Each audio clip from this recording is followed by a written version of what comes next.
Hi, and welcome to another episode of Unstructured Unlocked. I'm your host, Chris Wells, VP of R&D at Indico Data, and I am more than pleased to be joined today by Steven Weiss, former Senior Vice President and Chief Underwriting Officer at Munich Re Specialty Group Insurance Services, and now on garden leave, looking for that next opportunity next year. So, Steven, welcome. Thank you, Chris. And thanks for the little pitch there for me. I Yeah. appreciate that. Of course. Well, thanks for joining the podcast. As we get started here, why don't you tell us a little bit about your background and how you came to be a chief underwriting officer? Sure. It's been a journey. And I got out of I spent 5 years active in the US Navy and 3 years in the reserves, and that kind of gave me a kind of knowing that I knew how to work and a leadership capability. I then went into consulting for the energy and marine insurance industry. Spent 15 years doing that, both doing marine survey work and loss adjusting, culminating for 5 years at my own company back in 99 to 2005 or 2004. One of my largest clients, Liberty International Underwriters at the time, hired me in-house to run their risk engineering team in 2004. I hired 7 surveyors across the country, across North and South America. And then I started taking over more and more underwriting duties, eventually opened up 2 offices for Liberty in Latin America, in Sao Paulo and Miami, for the marine groups down there. Moved from Liberty to Aspen to run 2 product lines. I ran the general cargo and the project cargo product lines over at Aspen. And then in 2018, started with Munich Re as chief underwriting officer for ocean and inland marine. So I had under my purview was all the various inland marine lines, which is like 52 different lines of business, including construction, contractors, equipment, stuff like that. And then I also ran the ocean team, which mostly focused on cargo, but it's cargo and logistics and stock throughput and things like that, project cargo as well. I've been there for just over, by the time I finish, I'll be there just over 5 years, finish my gardening leave here in May of 2023. And, over that period of time, I've learned by doing. I've also gone back and gotten my chartered property casualty underwriter, my associate in marine insurance management, and then went on to get my master's in insurance from Boston University, which is a really good program. If any CPCU wants to get a master's degree, it's really actually it saves you 4 courses if you do it through Boston University. So there you go.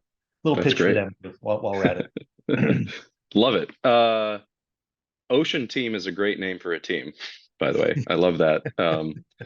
And then 2, what is a risk engineering team? I'm not an insurance guy, so yeah, okay, that's a good question. So I want to understand what that is.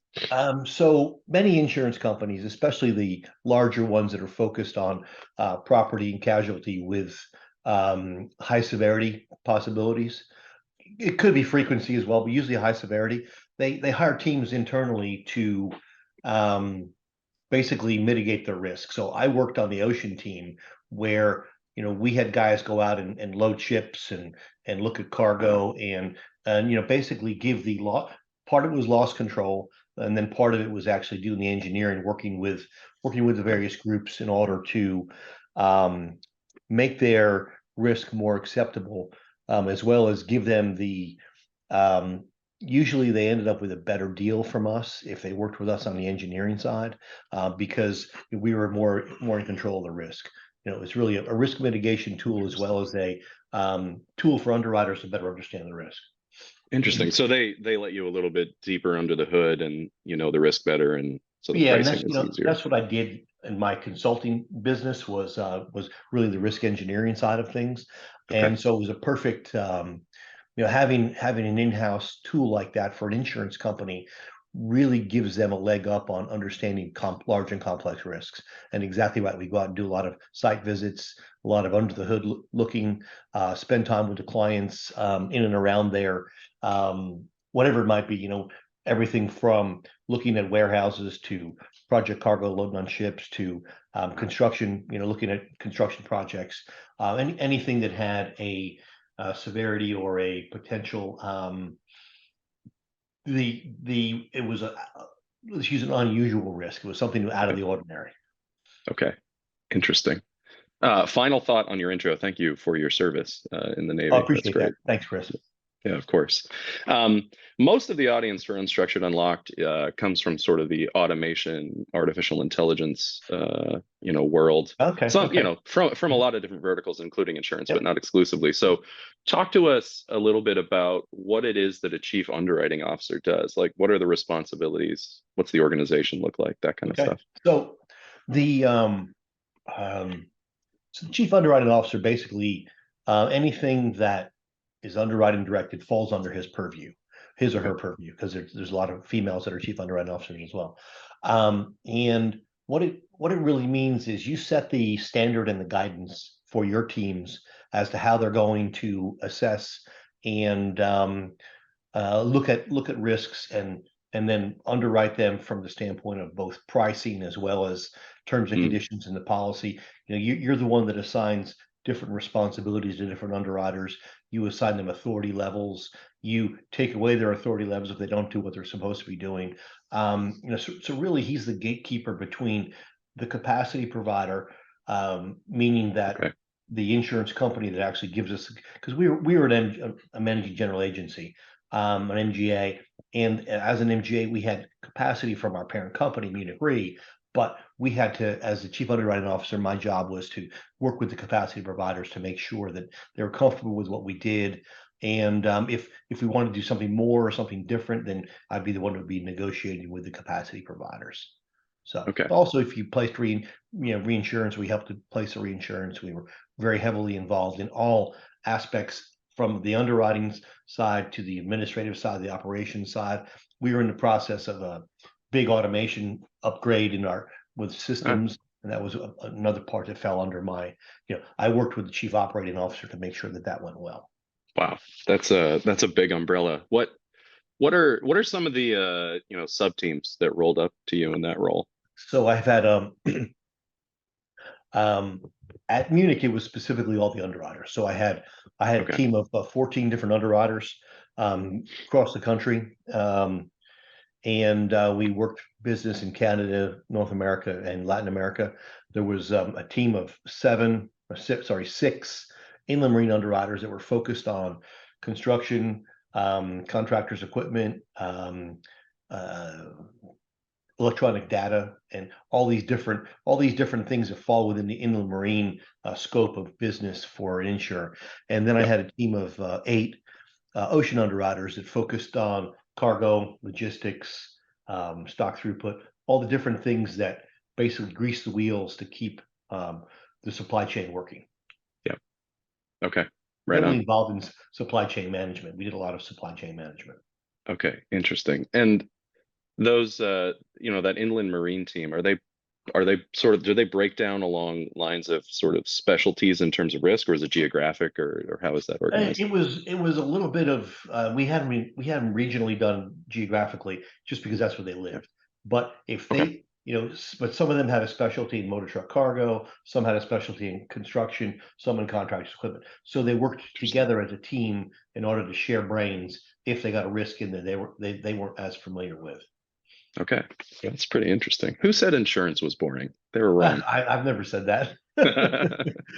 Same. But then again, I work in specialty lines, and there's a much greater diversity of what we do than I'm sure in some people's business.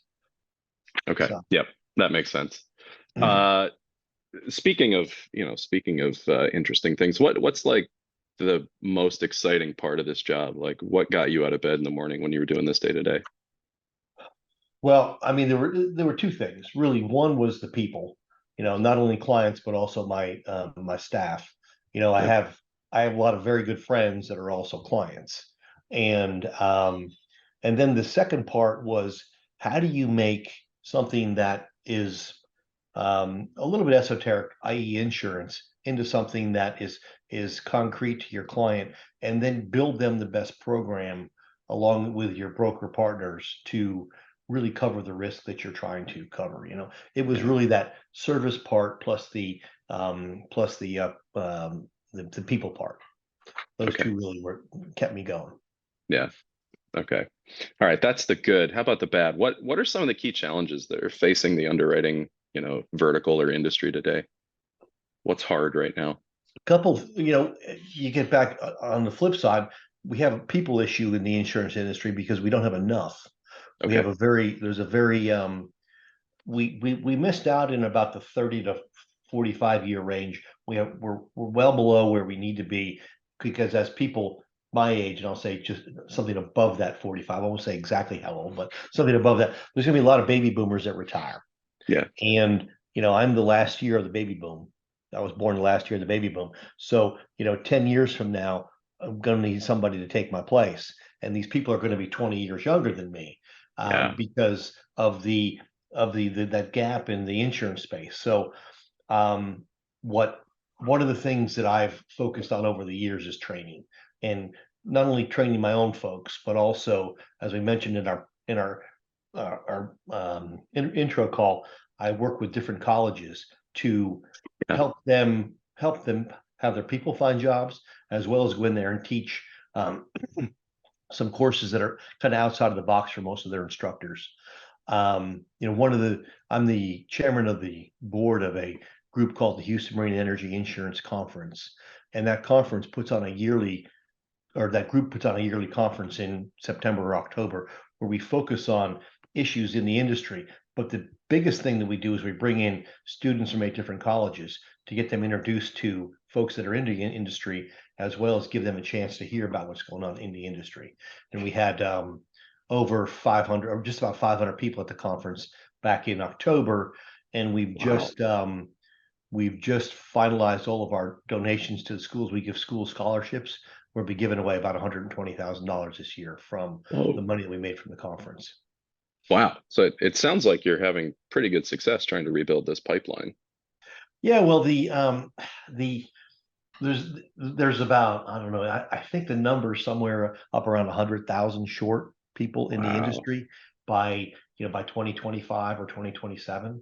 So it's going to take a while, and it's going to take a lot of work to make it happen. But the great thing is I tell the young folks is, you're going to have an accelerated career because you're going to have to Yeah. step into higher positions than you would typically at your age, because of the lack of people that are older than you or more experienced than you. That's a pretty exciting pitch, I honestly. would think it'd be very exciting, and I'm not sure where you fall in the spectrum, but there are a lot of millennials, that want to be the vice president when they walk in the door. I know you're a vice president, so I mean, I tell them is that that's something you earn, and Yeah. you got to spend some time. You probably spend less time than I did to get that title, but you have to spend enough time in there to know the business, and you don't want to get ahead of your skill set, because if you get ahead of your skill set, you're gonna flounder, and it, Yeah. it could cause you to have some issues with your career going forward. Yeah. That's good advice. And I am technically a millennial, although I identify as greatest generation, I'll say. There you go. My son is also a millennial, so that's Yeah. I understand it. Yeah. Very good. It's interesting. I was in academia up until about 10 years ago. And back then, all of the granting agencies were like, we need more people in STEM. And I don't think they were thinking of underwriting, but of course, to be a good underwriter, I assume you have to have a good command of, mathematical principles and Certainly math, logical. yeah, certainly math. You got to be able to think logically, and that STEM really drives you in engineering too, and that's where your risk engineering group comes Yep. in. A lot of the lines that I work in need people with some technical knowledge of the actual industry.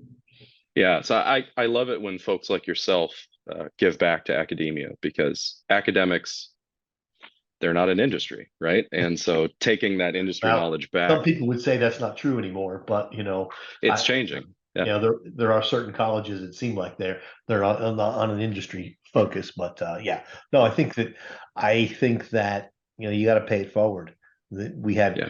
I still remember professors from college that didn't put me down this path specifically, but they taught me how to learn, and then they gave me the tools to be successful wherever I went. Yeah. Awesome. Yeah, pay it forward. I love it. Even in specialty insurance, you got to pay it That's forward. absolutely, he's paid Yeah. forward. No, that's cool. So we talked a little bit about some of the skills to get started, and you talked about the need to sort of, you got to get some time under your belt. don't get out over your skills. What are some of the hallmarks of just a good underwriter, and then the hallmarks of a good chief underwriter? Well, so a good underwriter um, has some sort of technical skills, not necessarily underwriting skills, but I'll use one of the guys that I hired back about 2 years ago. He was at sea. He was sailing for one of the big U.S. shipping companies, Wow. but he was also going to be getting married and didn't necessarily want to spend his whole time away from home. And I get that because I've traveled so much in my life and Yeah. spent some years at sea with the U.S. Navy. And so he came in, he basically volunteered to come in as an intern. He says, I want to learn the business. And I said, Wow. all right, you got 3 months between shifts, come on in. And he worked hard and did a great job. And then at the end of the internship, I didn't let him go. I hired him. Wow. Didn't really have a slot, but I hired him because he was a hard worker. He learned fast. He put in the time to learn it. He asked good questions, and he was never shy about asking questions. People think that if they ask a question, they look stupid, and it's totally the opposite. If you don't ask a question that's on your mind, then you're going to look stupid because you can't get your job done. Yeah. And one of the things that I start most of my presentations with, I expect you to ask questions, interrupt me, raise your hand, talk to me. I said, let's have a conversation. Like you mentioned before, let's have a conversation here. I don't want to just sit there and talk to the students or whoever it is for 2 hours or whatever. Let's have a conversation here because it goes much more quickly. Yeah. Yeah, absolutely. And yeah, and that rich dialogue helps you get below the surface level, Yes, between exactly. between the lines of the textbook, right? And that's important. Totally. And it's funny because um, one of the courses that I teach one chapter of is the where's my book? Oh, they're real books. I thought it was just a background. That's a great. Yeah, the real books. Yeah, it's assessing commercial liability risk. Okay. And so chapter 8 is exploring marine and aviation coverage. And so I don't teach the book. I just talk about what I Yeah. do. Yeah. And that gives it and great. I have great pictures, all that sort of stuff. So that's the part that I think it makes it alive, makes it exciting. Um, That's awesome. so when you go from an underwriter to a chief underwriting officer, there's obviously some growth in there. And you first manage a team, then you might manage a product, and then you're going to go on to manage a group of products.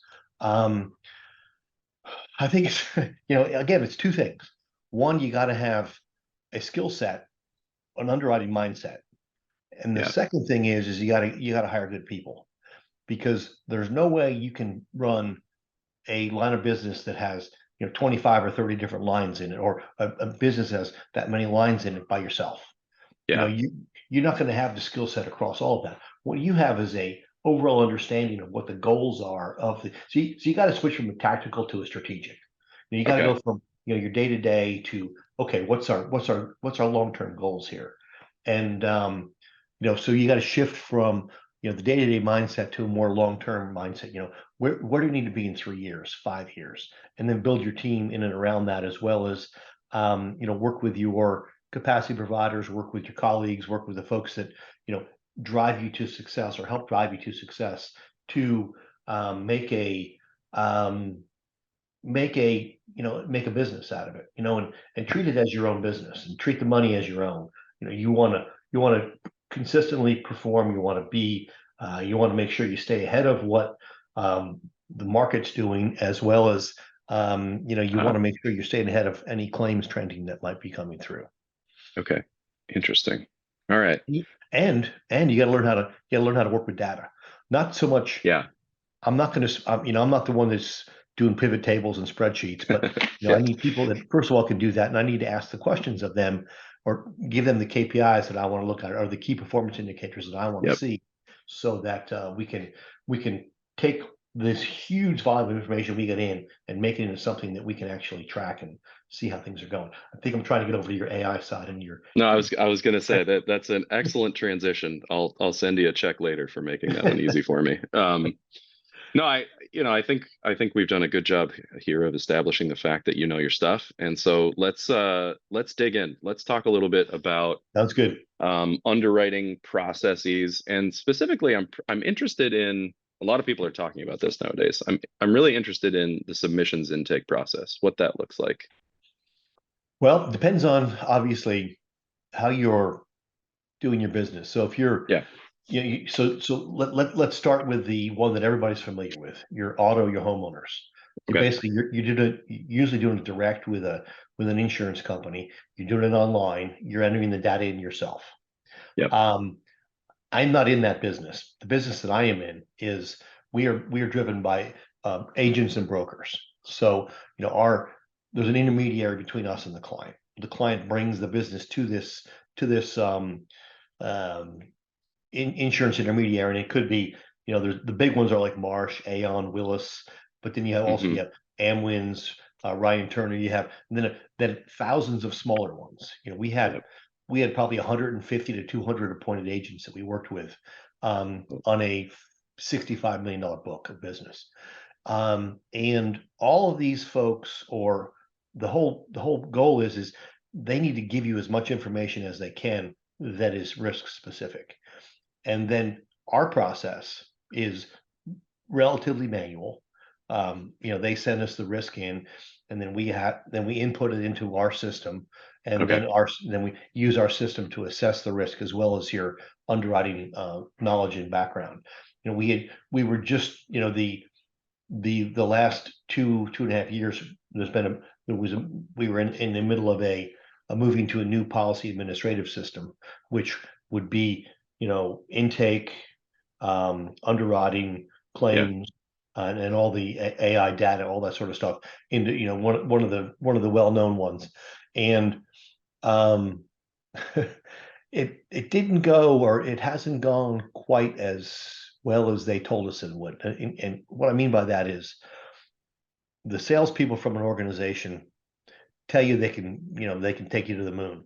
Yeah. And then we actually sign the contract and start working with the data folks. We're now trying to get to the top of the next hill, much less the moon. And so it was a long process, over a 2-year process to get from start to finish.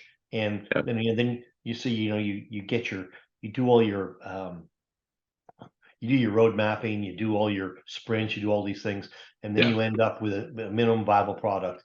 Then you spend the next 10 years make that minimum viable product into something that actually is a tool that can work for you.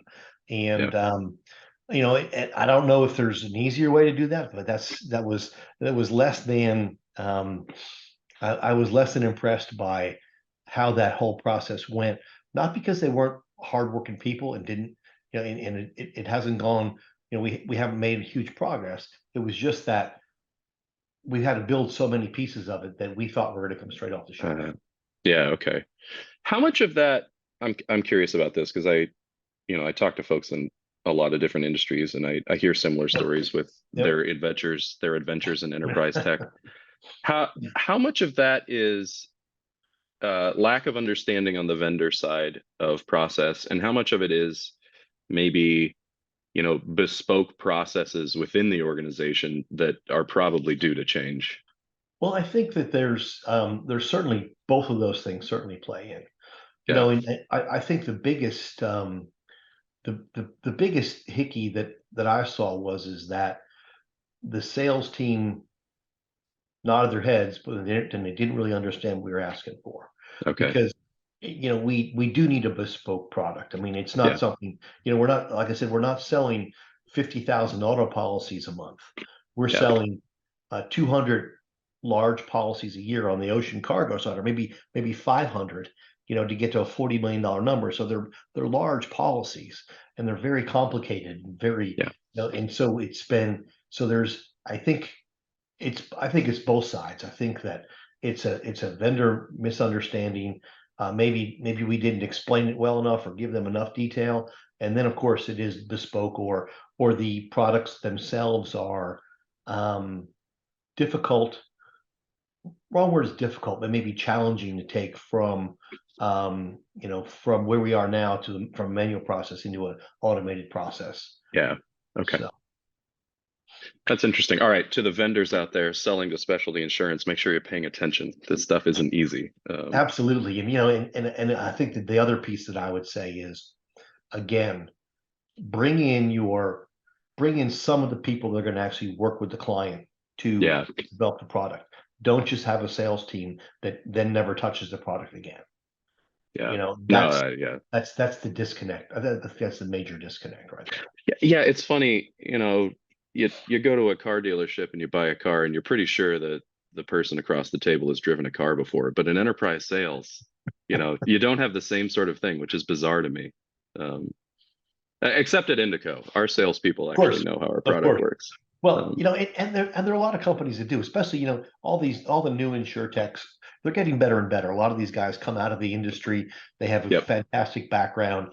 They're trying to make it smoother. And hopefully in my next position or the next place I fall, we either have a system that works really well, or they have the investment income, or that they can invest into something, one of these insurtechs, or some other including some AI stuff, including all the different pieces Yeah, that yeah. I think would really, it's as simple as, if you could smooth the intake process from, you know, not having to do all the manual side, which I know there's many people out there that are starting to do that now, especially Yeah. if you use an Accord form or something like that for your submission. But oftentimes our submissions come in, they're not on a form, Yeah. they're not standardized, so it makes it more challenging. And so, I think that there are plenty of folks out there that can do the standard stuff. There's plenty of insure techs out there. It's when you get a little bit more complicated that it's still there's still a lot of manual work to Yeah. be done. Yeah. And AI is not to the point now that it can, take an unformatted document and figure out where to put everything. We're not quite there yet. Yeah. Yeah. You get those loss runs or SOVs that are scratched on a scan of a napkin, right? And you got to deal with it. Um, Yeah, or the whole submission comes in, just as a Word document, or as a series of emails. Yeah, absolutely. So speaking of that, let's walk through the entire process if you don't mind. So I Sure. gather most of this submissions process starts with an email, I assume there's some attachments to it. Is it anything else? Does stuff come in by mail? Do you get faxes? What else is No, there? no faxes or mail much anymore. It's Okay, I, it's I would it's say really email. 99% email, and then maybe a little bit of texting to follow up when you're just on specific questions. Okay. But all the documents, all the documents will come in a PDF or a Word format or Excel format. We do ask for the native environment so that we can then, if it's an SOV, we want to see it as an Excel. So then we can manipulate it Okay. much simply into, because we have to run it through catastrophe modeling, aggregation modeling. We have to do all this modeling on it. And if it's a PDF and it's 1,000 lines long, it's going to be a total bear to work with. So we do ask for the native, either whether it be Excel or even Google Docs, whatever it might be, Yeah. something out there that gives us the capability of easily manipulating the data. Interesting. That's a starting point there, yeah. And so Yeah. then that submission comes in, and like I said, it's usually from a intermediary, the broker, and then initially there'll be a few questions back and forth. What do you want us to do? You want any other lines you want us to look at? And then we'll get it typically to an underwriting assistant, who will then take the data that's there and then structure it into the system. They'll Okay. pull out the insured's name. They'll put out, eventually this will be more broker driven, and we'll have a broker portal to do all this. But Okay. right now, it's all done internally. That was going to be my follow-up question. That's Yeah, great. we'll get to that.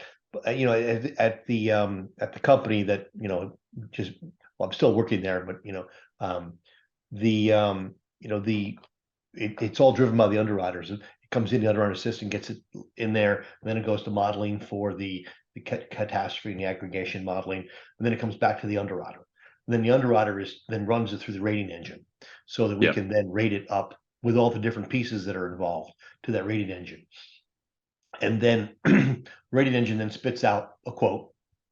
And this is the new policy administrative system. We've got it to the point Ah, where we can go from input through the quote, through the binder, through the policy, for the most part. Although we have a lot of bespoke policies that are either okay. broker driven, or so they may just end up being a PDF in a document file. But the goal, and this system will take it all the way through policy issuance if it's a policy that is more forms driven, that are standard forms like Okay. AIS or ISO or something like that. Then so the quote goes out, then we negotiate back and forth, and there's actually quite a bit of pre-negotiation done, especially on larger risks, before the quote even goes out. What are your expectations? Losses, we see losses at this level. That's going to demand an increase for next year. How much pain can the client take? We have inflation now running at between 7 and 9%. Yeah. And there's claims inflation. There's going to be an increase. How much are we going to be able to? And if it's a long-term client, you want to work with them to make sure that you're not, compromising their future, and you don't necessarily want to lose the client either, if the client has consistently been making you money. Yeah. Fascinating. All right. There's a lot to chew on there. Let me start by asking, in the context of this podcast, we talk about unstructured data, and obviously an There's a lot email of with unstructured data out there. attachments is Yes. unstructured. Yeah. If I could wave my AI magic wand, and sort of knock off one chunk of the process you described, where's the biggest bang for the buck? Now, I would say that if a system could take a PDF, let's say you're going to see it in 3 or 4 different formats: PDF, Excel, Okay. Word, and maybe pictures or something like that. If the system could take those documents and digest the documents and put that information into the underwriting system, thereby eliminating that first step.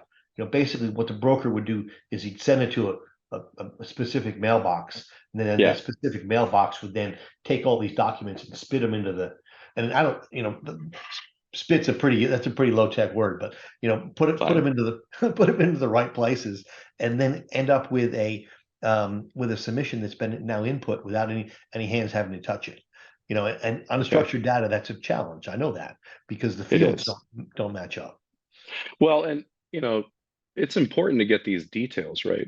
Yes. Would an underwriter slash a broker ever trust this process to be truly automated, or are there things that you would just have to, at least glance at before you would say go ahead? Well, here's what I would say: is we say go ahead, but then we got to go back and check. Yeah. It Okay. doesn't go past the submission phase until the underwriter's taken that look at what has come into the system. Okay. And if it looks like garbage, it probably is. Okay. Because he'll have the documents right here. And if the insured is ABC Incorporated and they're at this address, and then in the system it says GKU company that is at this address, then we know there's something wrong Yeah. It's with not in the good order. character recognition. Yeah. And that's I don't know how you're going to solve that, because the unstructured data thing is a huge hurdle for us Yeah. to get over. But it sounds like if you had, I'm just sort of dreaming here, if you had one screen, which is the original document, and then you've got the stuff from the document next to the stuff that's in the system, Yep. and the underwriter just has to go through and sort of look for anomalies, Well, then you're certainly that's saving a what lot you of have to do. time.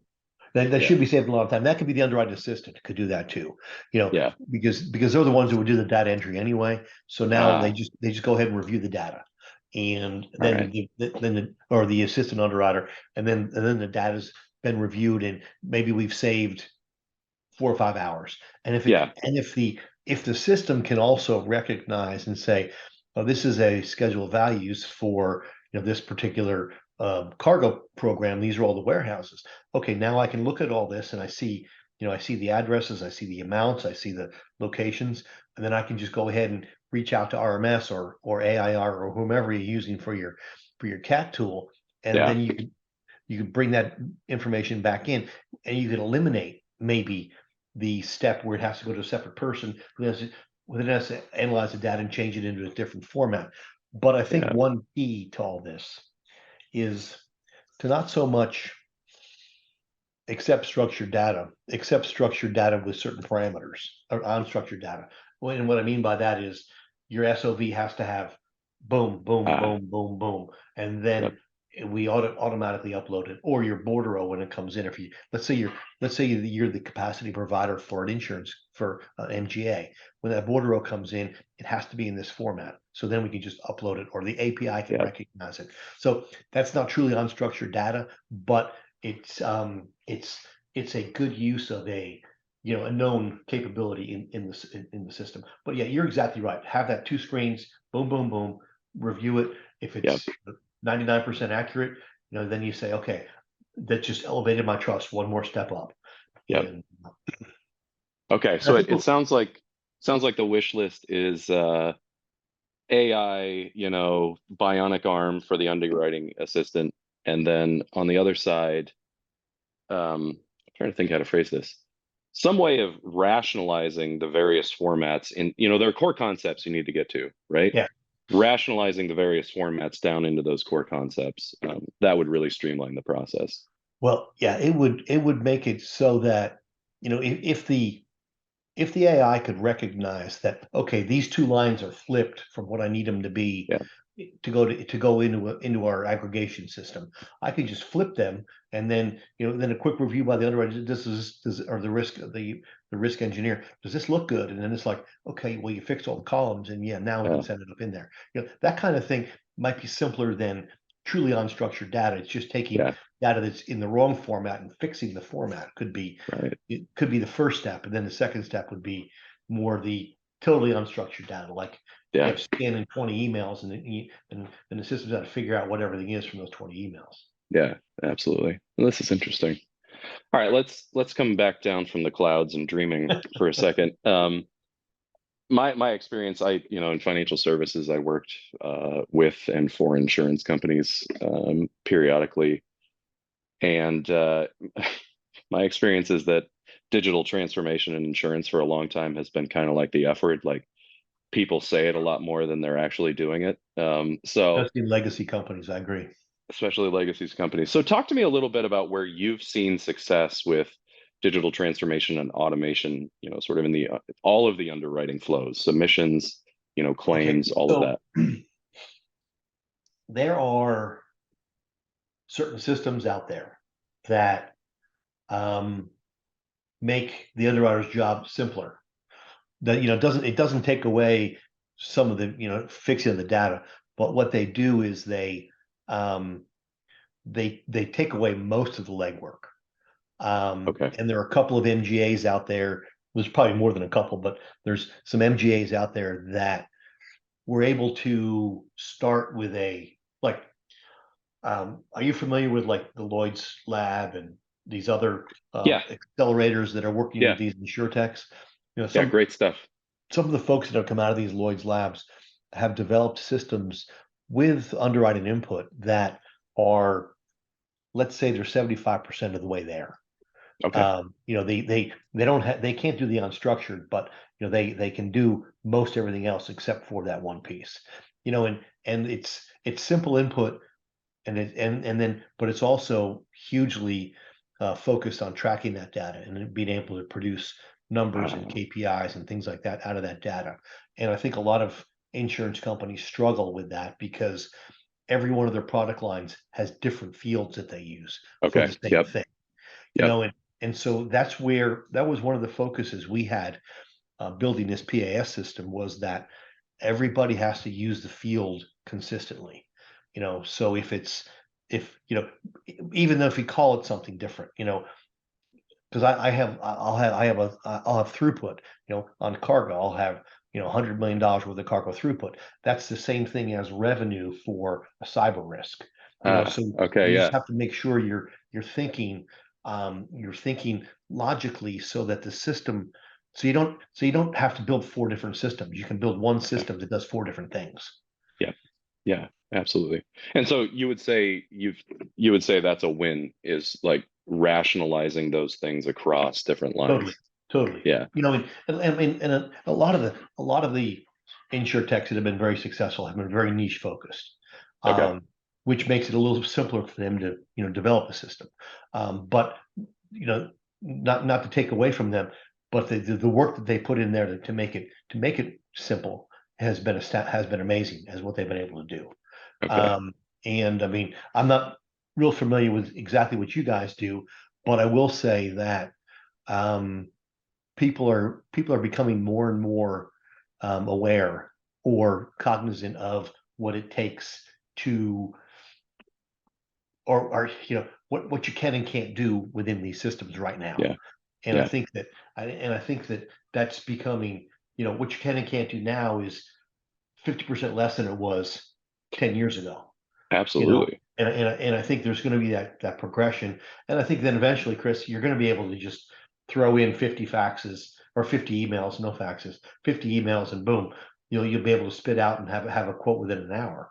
Yeah. I think that that's down the road, but I think it is achievable. And hopefully the folks that are listening to this call, give me a call and we talk about it. And next time they do something, they think about this next step, or they listen and they figure out that, okay, what he was saying here was, let's make sure this field is consistent across all these 10 different lines of business. Yeah. And if we can do that, that's going to save 10% of the time or of the cost of building something.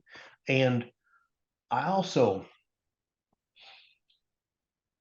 I also think that really good PAS providers are Could you define PAS real uh, quick for us? policy administrative Yeah. systems. Good. Thank you.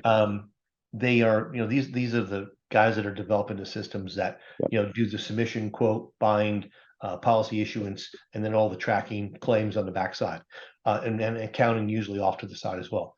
But the guys that are really doing this, are starting to do it well, are taking everything they've learned every single time they talk to somebody and building it into the next system.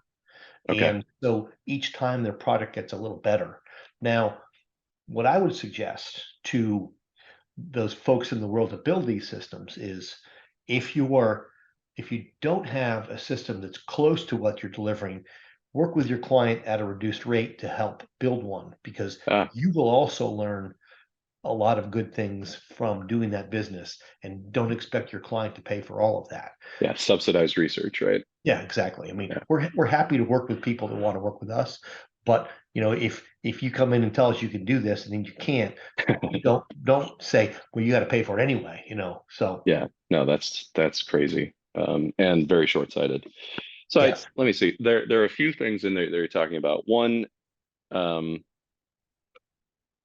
I think there's an AI arms race coming in the insurance industry, but one of the things that you pointed out is that there are big wins to be made just in terms of having consistent data and processes, right? yes, Yeah. I think one of the other things you said just now that's really important is that there's no one there's no one platform, there's no one company that understands really the full breadth of what's going on. And so we need to work together to learn how to solve this problem. yeah, and I think that so what's happening now is these insure techs are getting bought and Yeah. bolted onto an existing company, and Yeah. the the biggest capability that I see in some of the better insurtechs is that their systems are flexible. They can have APIs into that system from many different Yeah. sources. Um, and and I think that the people that are developing these systems need to find out what all those sources could be, so that they're ahead of the curve. You want to be able to bring in the catastrophe modeling, the aggregation modeling. Ah, You want to be able to bring in forms, because they're like ISO and AIS. There's hundreds of forms in each of those organizations. But if you can bring them in and keep them up to date, and take that away from a manual thing, that's huge. And yeah. those two things, the ISO and the AIS, have been sort of figured out by several companies. But then it's then the little things, because what we're trying, where I think uh, automation and AI work really well is in things that are um, it's taking away process, Yeah. or automating process versus having to do it with a human. And I mean, the when I got out of college a long time ago, we didn't even, well, first of all, we didn't have cell phones. And the first cell phone I had was a Motorola Brick, which Yep. was about this big. Big guy. Um, Yeah. yeah, and I got my first laptop when I was probably 5 years out of the Navy. Okay. And in the Navy, all we could do with the computers was either type in what predated the Word program, or Yeah. do there was a lot of ordering you could do online. There was those Okay. systems, like a Citrix system was working back then. But in college we had word processors is what we had. We didn't have, we couldn't call up to Google and find out all this stuff. We had to go look it up ourselves. And so the mere fact that we have that now, and there's so much information out there, has made our lives simpler yet more difficult, because now we're expected to be on call more. Yeah. We have overwhelming amount of information. You can't, Yeah. so structuring the information in your system, and then the part that it sometimes gets looked over or skipped over is that we have all this data. Now we've got to filter it into something that's valuable to Yes. management, to the Yeah. chief underwriting officer. And you either have to have a person who's really good with pivot tables and things like that, because Yeah. we have all this, because the previous system was mostly unstructured data that my head of operations, she was able to figure out how to structure it. And it was mostly because she understood the system from inside out. And then Yeah. she was able to pull it into a spreadsheet and then pivot it and get the information that we wanted. And we didn't have anything to compare it against, but it was way more accurate than doing it manually. And Okay. so being able to go into the legacy system, pull out all that data and structure it would be a leg up. But even being able to go forward and properly use the data, then, which is, I think, is where a lot of the insurtechs have excelled at, is Yeah. being able to pull in these or bring out this information so you can see trends early, so you can find out things that are happening before Yeah. you visually or before they've actually happened, maybe even. Yeah. There's a hierarchy, right? There's data, there's information, and then there's insight, right? You really want to get Yep. to that insight level of things. Yes. Yes. And But that's where I think anybody that's doing data right now needs to make sure that that's their goal, is yeah, to be able to provide insight to the people that are using that data. yeah, absolutely. Well, we're coming up on the top of the hour, and you've throughout this you've sprinkled some little gems along the way, and I kind of want to try to get you to collect that all in one place. So if you could force underwriting leaders to do anything right now to prepare for the future, what would it be? Well, I think, Ian, we're going to go to two things. The Okay. first thing is make sure you grow and build people, Okay. because people are going to be essential to the industry forever.